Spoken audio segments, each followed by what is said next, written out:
का टिकट दिया जाए। आप क्या सोचते हैं किसको टिकट मिले? देखिए, भारतीय जनता पार्टी एक पार्टी ही नहीं, एक परिवार है। कभी उसकी चिंता नहीं करते हैं कि क्या होगा नहीं होगा। अरे गठबंधन धर्म है, पार्टी है। सर ऐसा मान लिया जाए कि आप हार मान चुके हैं। इनमें 6 लाख 7 लाख लोगों की जनसंख्या बढ़ रहा।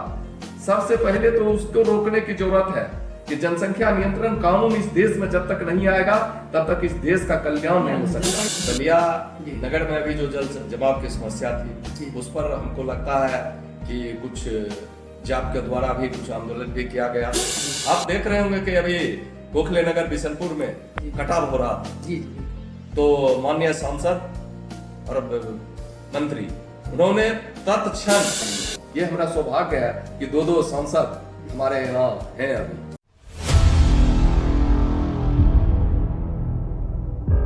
दोस्तों स्वागत है आपका बी न्यूज पर। एक समाज सेवी, एक जन नेता जो साहेबपुर कमाल विधानसभा क्षेत्र के सबसे जनप्रिय समाज सेवी होने का तमगा हासिल रखते हैं। जनता के बीच इनकी लोकप्रियता ऐसी कि आप किसी से भी पूछें तो इन समाज सेवियों में सबसे पहला नाम इन्हीं का आएगा। चलिए दोस्तों, हम मिलवाते हैं अमर कुमार सिंह जी से, जो बीजेपी के पूर्व प्रत्याशी भी हैं साहेबपुर कमाल विधानसभा क्षेत्र के, और आज हमारे बीच हैं।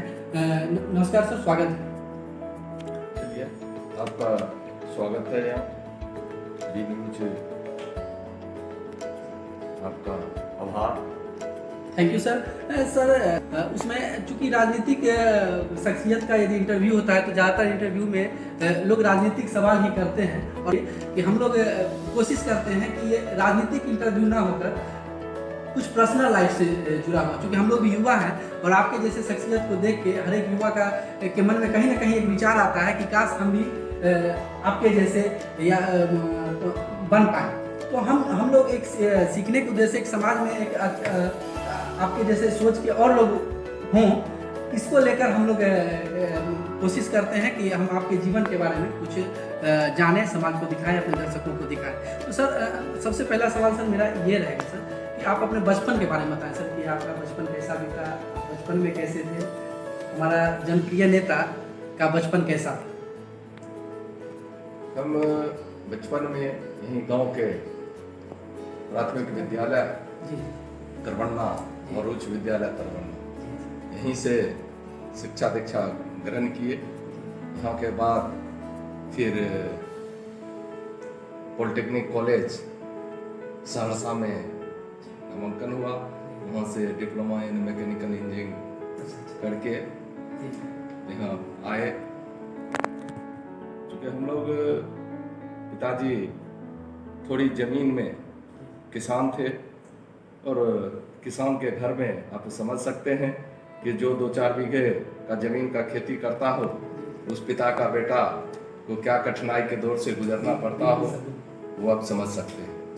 उस स्थिति में हमने वहाँ से डिप्लोमा पास करने के बाद फिर लगा कि नौकरी की तरफ ध्यान कम रख के कॉन्ट्रैक्ट का काम, स्टार्टिंग में मतलब छोटा मोटा ठेकेदारी, आप इसको इस तरह से समझ सकते हैं कि कॉन्ट्रैक्ट ठेकेदारी एक ऐसा मतलब स्टार्टिंग पोजीशन है। किसी भी चीज़ को ठेकेदारी के फील्ड में यदि आप जाएं तो कॉन्ट्रैक्ट ठेकेदारी सबसे निचला स्तर का या स्टार्टिंग पोजीशन का वो कार्य होता है जिसे लोग करते हैं। तो जी सर, बस वहीं से समझिए, छोटा से ही स्टार्ट करके और लगातार वही करते रहे, इसी को आधार बना के आगे बढ़े। सर ठीक है सर, लोग पढ़ते हैं, पढ़ाई लिखाई के बाद चूँकि खास करके किसान परिवार में तो गरीबी और किसान दोनों का समझिए अनुनाश्रय संबंध कर लीजिए, दुर्भाग्य कर लीजिए हमारे हिंदुस्तान का, कि किसी क्षेत्र के लोग को पिछड़ा समझा भी जाता है और है भी, ये भी सच्चाई है। कुछ लोगों को छोड़ दिया जाए, 1% लोगों को छोड़ दिया जाए,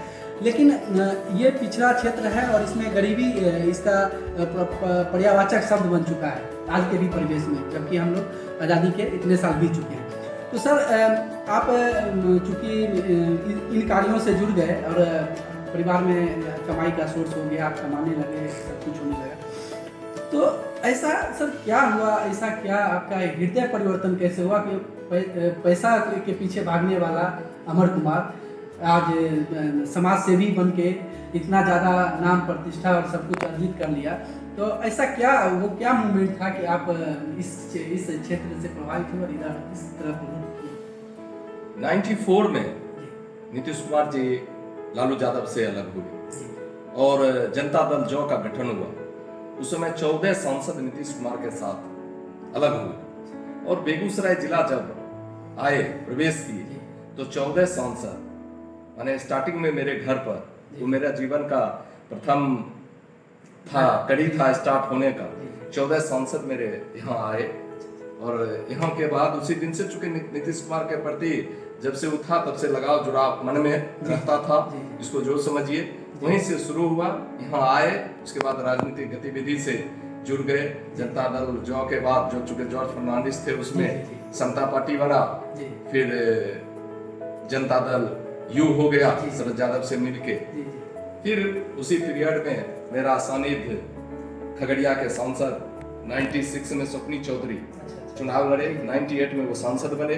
सांसद बनने में चूंकि लोकसभा के चुनाव में बहुत सारा चीज हम देखते थे उनके चुनाव में, मैंने चढ़ भर के हिस्सा लिया, कैंपेनिंग में आप सहयोग सारा किए। उसके बाद वहीं से हटते गया। फिर खगड़िया की सांसद रेणु कुमारी कुशवाहा हो गई, फिर उनके सानिध्य में तो और रेल मंत्री मुख्यमंत्री बने। रेल मंत्री से भी डायरेक्ट संबंध रहा शुरू से, 94 से चुके हम लोग थे, इसलिए सीधा संवाद था, कहीं इधर उधर नहीं। जो भी बात होती थी तो आमने सामने संबंध था, कोई बात नहीं। तो वही रीजन रहा कि आप स्टार्टिंग में इन लोगों के संपर्क में आए और धीरे धीरे इस तरफ आकर्षित होते गए, राजनीति में कदम बढ़ाया। सर अभी हाल में ही क्या अभी चल ही रहा है तो कोरोना काल का, अभी चूंकि लॉकडाउन से हम लोग की तरफ हम लोग बढ़ रहे हैं, अनलॉक भी अब अच्छे तरीके का गाइडलाइन था अनलॉक का।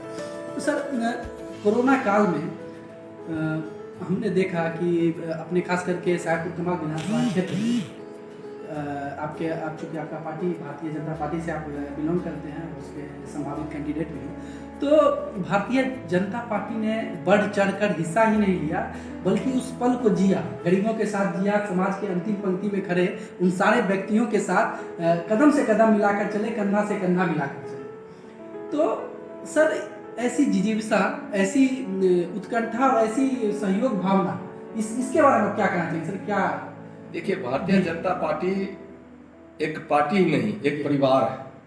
इसका जो भी कार्य करता है और उसको जो चाहने वाला है उसको एक परिवार समझता है। उसके दुख दर्द में हमेशा देखिएगा कि भारतीय जनता पार्टी और उसको चाहने वाले लोग हमेशा, जब भी आपदा विपदा जब भी आता है तो आप देख लीजिए, आरएसएस के लोग हों, बजरंग दल के लोग हों, विश्व हिंदू परिषद के लोग हों, एबीवी के लोग हों, भारतीय जनता पार्टी के लोग हों, हमेशा दुख के घड़ी में जनता के साथ हमेशा खड़ा रहता है। जो भी ताकत उसके पास है वो समर्पण करने के लिए तैयार रहता है।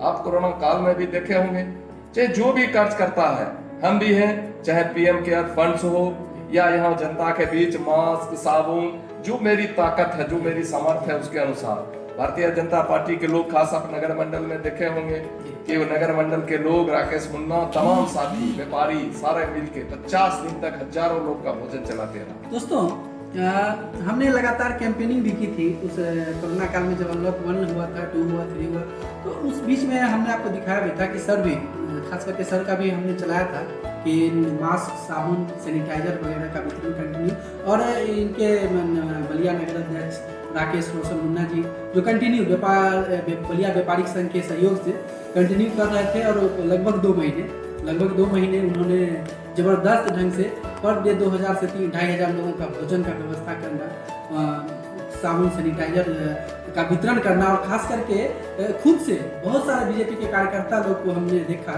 कि वो खुद से कंधे पर सैनिटाइजिंग किट बांध के सारे पूरे मार्केट को सैनिटाइज कर रहे थे। उसमें चूँकि सरकारी सुविधा भी नहीं तत्काल में उस समय उपलब्ध हो पाई थी, तो हमने ये सारा चीज़ देखा, और ये सही बोल रहे हैं सर कि जबरदस्त ढंग से संगठनात्मक कार्य का जो उदाहरण पेश किया है, ये बहुत लंबे समय तक बलिया की जनता इसे याद रखेगी और इसके कहानी, इसके किस्से चलेंगे।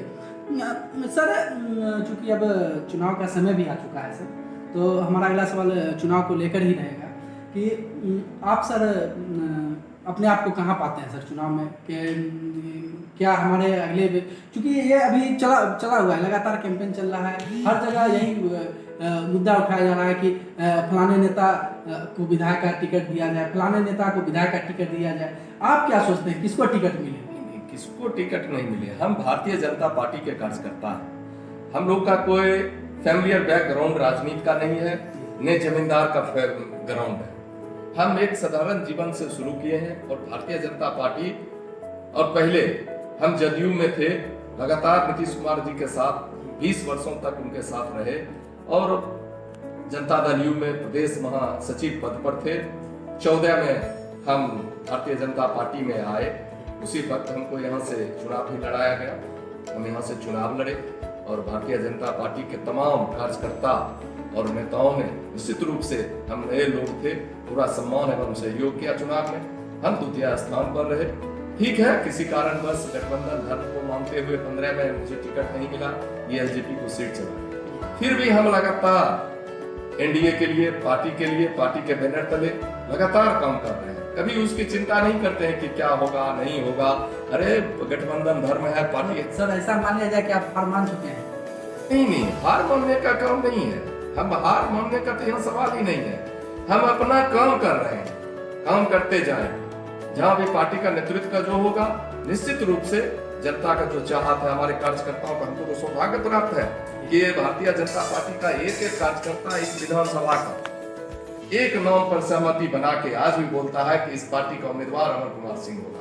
ये मेरे लिए गौरव की बात है और जिला नेतृत्व भी चाहता है कि हम साहेबपुर कमाल लड़े और अमर चुनाव लड़े यहाँ से। ये मेरे लिए सौभाग्य की बात है।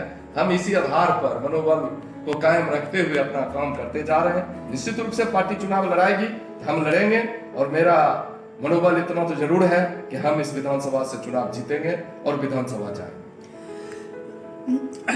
सर चूंकि आप लगातार क्षेत्र में घूमते रहे हैं, चुनावी समय तो आ जाया है, लेकिन कंटिन्यू हम लोग देख रहे हैं, जनता भी देख रही है कि आप कंटिन्यू विभिन्न जगहों पे, चाहे वो बाढ़ का समय हो, सुखाड़ का समय हो, या फिर किसी के घर शादी हो, किसी के घर कोई मर गया हो, ये एनी हाउ आप हर उत्सव में, हर त्योहार में, हर गम के मौके पर जनता के बीच आप अवेलेबल रहे।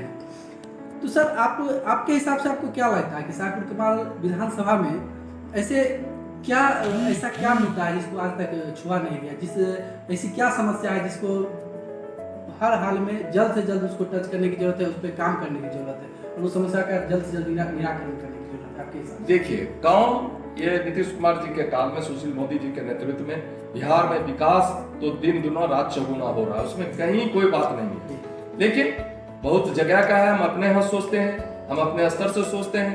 यहाँ पर शिक्षा में विकास होना चाहिए, जो स्कूल कॉलेज है उसका व्यवस्था बढ़िया होना चाहिए, उसका इंफ्रास्ट्रक्चर। स्कूल में तो अभी क्या है कि खास करके सही बोले कि तत्कालीन सरकारों के दौर में स्कूल में जबरदस्त विकास हुआ है, लेकिन सिर्फ वह विकास बिल्डिंग तक ही सीमित, स्कूल के भवनों तक ही वह विकास सीमित रह गया है और उसके क्रियान्वयन का, उसके व्यवस्था का जो उदासीकरण देखा जा रहा है समाज में या हमारे क्षेत्र में, तो वो चीज पे काम करने की वाकई नहीं जरूरत है। देखिए, सरकारी विद्यालय में, प्राइवेट जो है वो अपने स्तर से लोग चला रहा है। सरकारी विद्यालय में भवन तो निश्चित रूप से बना है, कहीं कहीं अभी भवन की भी कमी है, लेकिन उसमें जो व्यवस्था होना चाहिए, पानी, बिजली, शौचालय, माने बैठने के लिए बेंच, टेप, फर्नीचर, इसका घोर अभाव है। कहीं भी देखिएगा कि बच्चे बढ़िया स्कूल का बिल्डिंग चकाचक बना हुआ है, लेकिन बच्चा जूता मोजा ड्रेस में जा रहा है और उसको जमीन पर नीचे बैठना पड़ रहा है। और गर्मी का मौसम है और बस 150 बच्चे एक क्लास रूम में है और पंखा नहीं चल रहा है, बिजली की व्यवस्था नहीं है।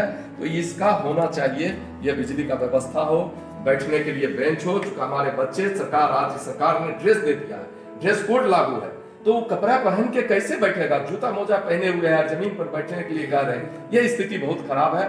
हम लोग निश्चित रूप से इसको पहले करने की जरूरत है, इस काम को पहले करना चाहिए, ये प्राथमिकता में होगी। तो आपके प्राथमिकता में शिक्षा की व्यवस्था होगी, जो व्यवस्थाओं में जो अभाव है उसको आप देखेंगे। सर आपको नहीं लगता है कि कोरोना काल के बाद पहले तो था ही समस्या बिहार के लिए, खास करके समूचे बिहार के लिए, लेकिन कोरोना काल के बाद बेरोजगारी जो है सो जबरदस्त सबसे बड़ा समस्या बन के उभरा है। और खास करके युवाओं में तत्कालीन सरकार को लेकर भी जो असंतोष देखा जा रहा है, उसके बारे में सर आपका क्या नजरिया है सर? देखिए, कोरोना काल में पूरा विश्व परेशान है इससे। ऐसा नहीं है कि बिहार और भारत ही परेशान है, पूरा दुनिया परेशान है इससे।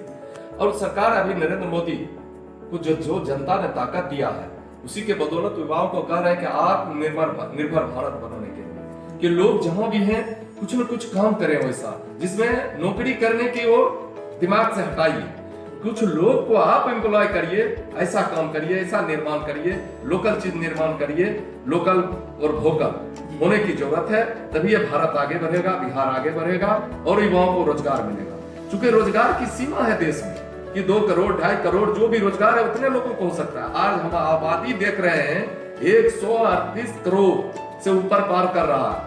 15-7 दिन में 6 लाख 7 लाख लोगों की जनसंख्या बढ़ रहा है। सबसे पहले तो उसको रोकने की जरूरत है कि जनसंख्या नियंत्रण कानून इस देश में जब तक नहीं आएगा तब तक इस देश का कल्याण नहीं हो सकता। जनसंख्या नियंत्रण कानून को लेकर हमारे माननीय सांसद श्री गिरिराज सिंह जी भी लगातार आवाज बुलंद कर रहे हैं, आवाज उठा रहे हैं। और वाकई में देखा जाए तो देश के लिए यह सबसे बड़ा दुर्भाग्य का विषय है कि हमारे पास जो बढ़ती हुई जनसंख्या है उसके निराकरण का, उसके रोकथाम का हमारे पास कोई उपाय ही नहीं है, ना ही कोई कानूनी प्रावधान है।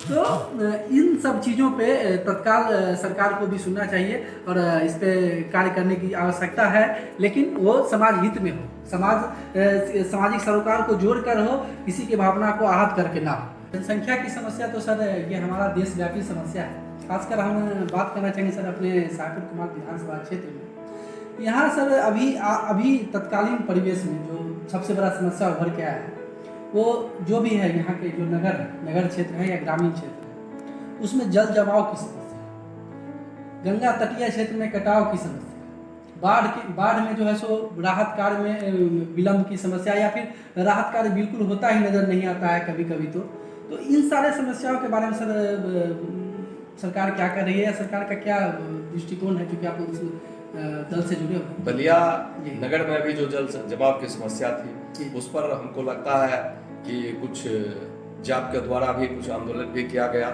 उसके बाद भी पदाधिकारियों से बात कर उसके निराकरण के लिए निश्चित रूप से उस पर काम आगे बढ़ रहा है। जल्द से जल्द उस समस्या का निदान होगा। आप देख रहे होंगे कि अभी गोखले नगर बिशनपुर में कटाव हो रहा था, तो माननीय सांसद और मंत्री उन्होंने तत्क्षण, हमको लगता है कि 1 मिनट 1 फोन जाने के बाद वो बिहार के सिंचाई मंत्री से बात करके, संजय झा जी से बात करके तुरंत, आज बात हुई है दूसरे दिन, हमको लगता है कि सिंचाई विभाग का टीम आ गया गोखले नगर बिशनपुर में। लगभग हमको लगता है 10 गाड़ी से टीम का लोग आया, उसका मुआयना किया। उसके बाद 5-7 दिन के अंदर आप देखे होंगे कि वहाँ कटाव में जो भी बचाव का काम हो सकता है वो काम तुरंत शुरू हो गया है। ये आपके प्रतिनिधि का देन है कि वो लगातार लगे हुए रहते हैं। हम लोग का सौभाग्य है कि एक MP राकेश सिन्हा जी भी, जो खास करके बलिया और मनसेपुर गांव से हैं, आप देखेंगे कोरोना काल में भी उनके द्वारा भी सैनिटाइजर, मास्क बहुत संख्या में, भारी संख्या में वितरण किया गया पूरे जिला के लिए। ये हमारा सौभाग्य है कि 2 सांसद हमारे यहाँ है। अभी सर ये तो हो गई समस्याओं की बात। हम ये जानना चाहेंगे सर कि आप समाधान लेकर क्या जनता के विचार हैं? आप आने वाले, हो सकता है अभी तो कुछ भी क्लियर नहीं है, क्योंकि अभी संभावनाओं में सब कुछ, संभावनाओं के झूले में सब कुछ झूल रहा है, लेकिन कभी ना कभी वो झूला रुकेगा और कोई ना कोई उस पर बैठेगा। और ज़्यादा उम्मीद है, जनता आपसे भी उम्मीद लगा के बैठी हुई है कि हमारे नेताजी अमर कुमार सिंह जी उस झूले पर बैठें। तो यदि आप सत्ता में आते हैं, आप स्वयं भागीदार होते हैं, तो आपको क्या मतलब आप क्या ऐसा करना चाहेंगे जो त्वरित रूप से? देखिए, शिक्षा का बात, जो कॉलेज स्कूल की बात है उसमें मैंने पहले बताया। उसके बाद देखिए, यहाँ जो सांस्कृतिक धरोहर, जो अभी आप देखे होंगे कि आप इस क्षेत्र के लोग हैं, आप भी अभी मुंगेर घाट पर श्रावणी मेला एक लगता है, जहाँ आपको पता होगा कि प्रतिदिन वहाँ सप्ताह में एक दिन 80 हजार से लेके 1 लाख लोग जल भरते हैं। हमको लगता है ये स्थिति अगर बरकरार रहे तो जैसे सुल्तानगंज में जल उठता है, अगर बिहार में कहीं भी उत्तरायणी गंगा है तो मुंगेर राजघाट पर उत्तरायणी गंगा है। और यहाँ से जल लेके लोग महादेव को चढ़ाने के लिए यहाँ से मटेश्वर धाम जाते हैं। और हम चाहते हैं कि वो मेला को विस्तारित करें। और आज मुंगेर राजघाट पर बहुत पहले भी 50 वर्ष पहले कल्पवास मेला हुआ करता था, जो दरभंगा, मधुबनी, सुपौल, अररिया, सहरसा की तमाम माताएं गंगा सेवन के लिए मुंगेर घाट आया करती थी। ये बहुत प्रसिद्ध जगह था। यहाँ पर रेल जाती थी साहिबपुर कमाल से मुंगेर घाट के लिए, उसका चलती था। उस समय हम छोटे बच्चे में देखते थे कि कार्तिक पूर्णिमा, माघी पूर्णिमा में जो मेला होता था, आज लगता था कि विलुप्त हो गया। आज 3 साल पहले हमने उस कल्पवास मेला वहाँ के ग्रामीण मुंगेर घाट, छर्रापट्टी, श्रीनगर के लोगों के सहयोग से उस मेला को चलाया। वहां पर निश्चित रूप से जहां बनारस में गंगा महाआरती होता है, उस तरह का हमने गंगा महाआरती का वहां कार्यक्रम शुरू कराया। उसके बाद वहां कमेटी बनाए हैं और माता सीता चरण का एक मंदिर है वहां। हम यहाँ से 200 आदमी के टीम के साथ 2-2, 3-3 बार उसका मुआयना किया। हमको लगता है कि हम उस मंदिर का जीर्णोद्धार करेंगे और उसको निश्चित रूप से बढ़ाना चाहते हैं कि वो एक दार्शनिक स्थल बने और हमारे लोगों को क्षेत्र में कहीं न कहीं उस जब भी कोई वही मेला लगता है, कुछ भी होता है तो रोजगार का भी साधन होता है और यहाँ के लोग पलवित पुष्पित होते हैं, देश विकसित होता है। निश्चित रूप से मेला सरकारी रूप लेगा तो विकास की गति तेज होगी। और ऐसे तो विकास इस समय में तीव्र गति से हो ही रहा। 1-2 बिंदु को छोड़ दीजिए तो कहीं कहीं कुछ कमी रहती है, लेकिन विकास में कहीं कोई कमी नहीं है। आज आप देख रहे हैं इस क्षेत्र में हम 4 घंटा बिजली के लिए ललायित थे, आज लगता है 20 घंटा से 22 घंटा बिजली होती है। बिजली में तो वाकई में बिजली में सरकार ने, तत्कालीन सरकार ने जबरदस्त काम किया है। बिजली और सड़क 2 चीज को ले ले तो इन 2 बिंदुओं पे जबरदस्त तरीके से काम हुआ है, जिसका हर कोई साक्षी बना है, हर कोई जिसका सराहना करता है। हाँ, ये 2 काम हो गया है। बाकी काम सरकार है तो निश्चित रूप से आप ईमानदारी पूर्वक समझ लीजिए कि पहले के 15 वर्ष पहले के सरकार को भी लोग देखा और ये 15 साल के सरकार को भी देख रहा है। आज भी उसको कंपैरिजन करने की जरूरत है कि सरकार, आप किसी भी आदमी को एक बार लगेगा कि अगर नीतीश कुमार हट गया, ये नरेंद्र मोदी और नीतीश का जोड़ी हट गया, तो लगता है कि हम फिर कहीं पुराने काल में न चले जाए। इससे बेहतर विकल्प कहीं दूर दूर तक नजर नहीं आ रहा बिहार में। चूंकि अब ये ऊपर में केंद्र में मोदी जी की सरकार है, वो भी करने वाला व्यक्तित्व है और यहाँ नीतीश कुमार और सुशील मोदी का नेतृत्व है। इसके दोनों के नेतृत्व में विकास लगातार तीव्र गति से हो रहा। कहीं कहीं कुछ न कुछ तो रहेगा, कमियां रहेगी। तो जो कमी है, लोग जहां बोलते हैं, हम तो विपक्ष से भी आग्रह करते हैं कि जो सही काम कर रहा है उसमें सहयोग करिए और जो गलत है वहां पर विरोध करिए। ये नहीं कि विरोधी का मतलब प्रत्येक चीज का विरोध ही करें, कि सरकार का विरोध करें, ये नहीं होना चाहिए। हम मीडिया के लोगों से भी कहते हैं कि जो काम वो कर रहा है, चाहे कोई भी व्यक्ति हो, अगर 10 काम कर रहा है, अगर 8 काम पॉजिटिव है, उसको भी दिखाइए। एक काम निगेटिव और गलत कर रहा है, उस पर ज्यादा फोकस करिए, लेकिन उसके काम का भी कुछ करिए, ट्राई करिए, जो कि उसको भी प्रोत्साहन मिले और गलत कर रहा है तो उसको सजा दे। ये होना चाहिए। लेकिन लोग को देखते हैं क्या कि सारा अच्छे काम को भुला देता है और एक काम कहीं गलत होता है तो उसको लेके पूरा हाईलाइट। देखिए, मिर्च मसाला लगाने वाला काम नहीं होना चाहिए। ये होना चाहिए कि जो सही काम है उसको प्रोत्साहित भी करें। जो सही काम है उसको प्रोत्साहित भी करना चाहिए। ये थे हमारे साहिबपुर कमाल विधानसभा क्षेत्र के बीजेपी के नेता और शायद आगामी ये हमारे विधायक कैंडिडेट भी हो सकते हैं साहिबपुर कमाल विधानसभा क्षेत्र के। वो तो भविष्य के गर्भ में है, लेकिन इनका कहना यही था कि आप यदि हमारी बुराई करते हैं, हमारे कामों की आलोचना करते हैं तो आलोचना सही है, किंतु हमारे अच्छे कामों की तारीफ भी कीजिए ताकि हमें प्रोत्साहन मिले और हम आगे बढ़ें। अब देखना है कि आगे क्या होता है, राजनीति की गलियारों से क्या फैसला आता है। हमारे साहिबपुर कमाल विधानसभा क्षेत्र को कौन सा चेहरा मिलता है। आप हमारे साथ इतना समय व्यतीत किए, इसलिए आपका सर बहुत बहुत धन्यवाद। ठीक है, आपका भी स्वागत है। Thank you.